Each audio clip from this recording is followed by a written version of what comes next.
Final company to talk about. Do you want to read it? No, go ahead. The New York Federal Reserve.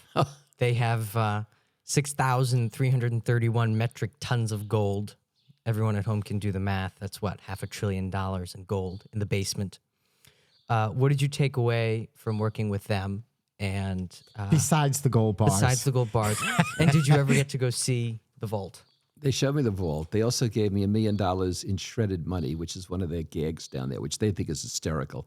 They did a movie about a robbery of the New York Fed, which is the biggest of the Feds, but the movie wasn't true because if they had as much gold bullion as I said, the West Side Highway would have collapsed or something. In any case, I meet this person down there, a wonderful person, who's clearly not the buyer. And I said, look, I have to meet the person ethically who's going to make the investment.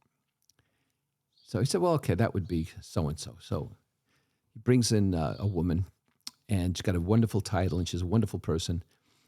And after we talk, I realize she's not the buyer either. Oh. So I go home, and my wife says, for God's sakes, Alan, can't you make some exceptions here? I said, not going to work, for God, you know. So then the second person calls me back and says, all right, I've got the buyer. I said, well, who's this? And they mentioned the name. I said, do they have budget for this? Well, I said, no, only the president of the New York Fed has budget for it. I said, well, that's who I want to meet. So they said, I don't know, that could be arranged. I said, well, look, it's not going to work unless you have the proper person whose fiduciary responsibility is involved in the investment. Okay. So there's a silence.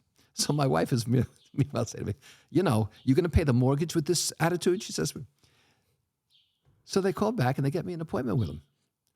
Lovely guy. We reach agreement. I submit my normal 2.5-page proposal. He says to me, now, I just want to tell you something. My money, I'm the buyer. I don't want you to worry. But the federal law we work under, what do they call themselves? They call themselves a quasi-governmental agency, right? Right. It's like calling a Mercury a quasi-Ford. In any case, he says, it's got to go through legal. It'll take 2 weeks. So don't worry. I said, okay. So 2 weeks later, I get the proposal back approved. It's 32 pages for my 2.5. But not anything's been changed. The terms are the same. The money's, everything's the same. But the lawyers had to show that they were, doing something. And then I had this wonderful time with the Fed. And look, that's not what most people say about the Fed. I'll tell you how simple this is. Okay, they call the banks their customers. The banks they oversee, right? Their customers, and they have a team of people naturally who go out and visit the banks. Well, suddenly morale plummets, and the banks are complaining appointments aren't being met, and they don't like the attitude of people and so forth.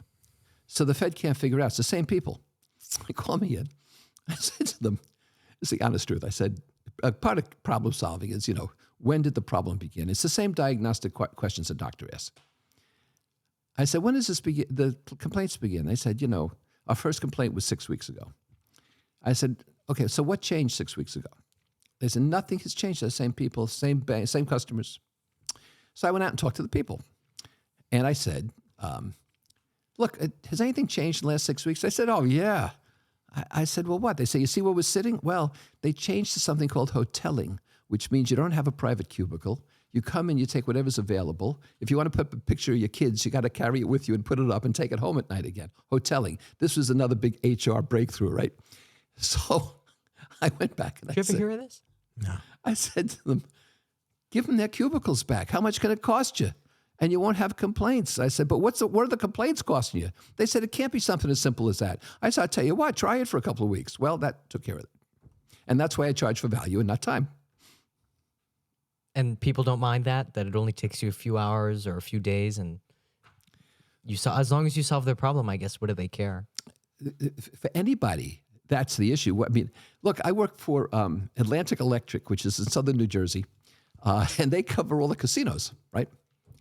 So 2 interesting things happen. First, I'm working on other things for them, and they tell me that they're going to launch a very humane and intelligent early retirement package because technology was taking over a lot of the work.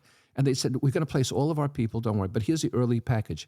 I said, it doesn't look right to me. They said, well, we have experts working on this, not your project. I said, give me 24 hours. And what I found out was the offer was so good, you could take it at 56 years of age and older. Every one of their linemen who could string lines in an ice storm was going to accept it. And now this is Southern Jersey. You get ice storms, and you're covering all the casinos. Every single one who could do that, with 25 years on the job, whatever, was going to take it. So we stopped that, right? It was that simple. Another time, they start getting complaints that their call center is rude and berating people. And I In said, New Jersey? No offense. imagine how bad it was. So they said, look, you're not working on this for us, but we want you to take a look. Charge us whatever you have to. We want you to take a look. I said, I'll take a look. So I start climbing the stairs. I said, no. I said, well, your call center's upstairs. I said, no, we moved it. We moved it. It's over there in the other building. So I go over there. It's in the basement. And the entire room is painted red. The walls are red. The cubicles are red. Everything's red. And these people would walk in the morning with their coffee, irate. They just stare at this red, and they were furious, right? And so they took it out on the callers.